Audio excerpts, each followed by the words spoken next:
blessings for you. Galatian 1:6-10. I am astonished that you are so quickly deserting the one who called you to live in the grace of Christ and are turning to a different gospel, which is really no gospel at all. Evidently, some people are throwing you into confusion and are trying to pervert the gospel of Christ. But even if we or an angel from heaven should preach a gospel other than the one we preached to you, let them be under God's curse. As we have already said, so now I say again, if anybody is preaching to you a gospel other than what you accepted, let them be under God's curse. Am I now trying to win the approval of human beings, or of God? Or am I trying to please people?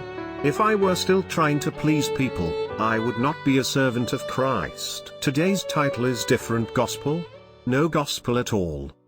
God knows that we are all created with different natures. We have different backgrounds and personalities. We have different ways to do things. And it is not a bad thing at all. Bible tells us to honor and embrace such differences of each other. But that doesn't mean that our faith can be shifted from one person to another. Instead, we have the most complete, absolute, and unshakable truth. Bible firmly warns against any deviations from it. Revelation 22 says, I warn everyone who hears the words of the prophecy of this scroll, if anyone adds anything to them, God will add to that person the plagues described in this scroll. And if anyone takes words away from this scroll of prophecy, God will take away from that person any share in the tree of life and in the holy city, which are described in this scroll. Revelation 22:18-19. I believe that it is God's grace that He gave us such absolute and complete truth to us. Otherwise, we will be like a wave of the sea, constantly blown and tossed by the wind.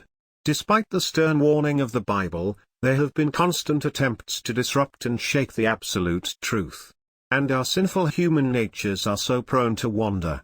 No wonder Apostle Paul, who passionately poured out his souls and hearts to preach the gospel, often got deeply frustrated at the about-face of the people who seemed to have received the gospel and stood on it. Paul, the great servant of God, must have tried to contain the frustration within himself. But it seems that he couldn't hold it anymore. So he starts this letter with the upfront expression of frustration about the quick about-face of the people. I am astonished that you are so quickly deserting the one who called you to live in the grace of Christ and is turning to a different gospel, which is really no gospel at all. Evidently, some people are throwing you into confusion and are trying to pervert the gospel of Christ. Someone must have deceived the people by replacing the absolute truth with another gospel. They might have called it another gospel, which implies that it is a better alternative to what Paul has preached. But Paul says, there is only one true gospel.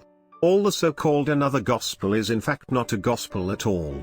Unfortunately, many try to offer another gospels in our times too. Not a few people deserted the gospel for it. Are you also exposed to the lure of another gospel? Then you need to hear the clear and furious warnings of the old apostle. There is no another or a different gospel. It is no gospel at all.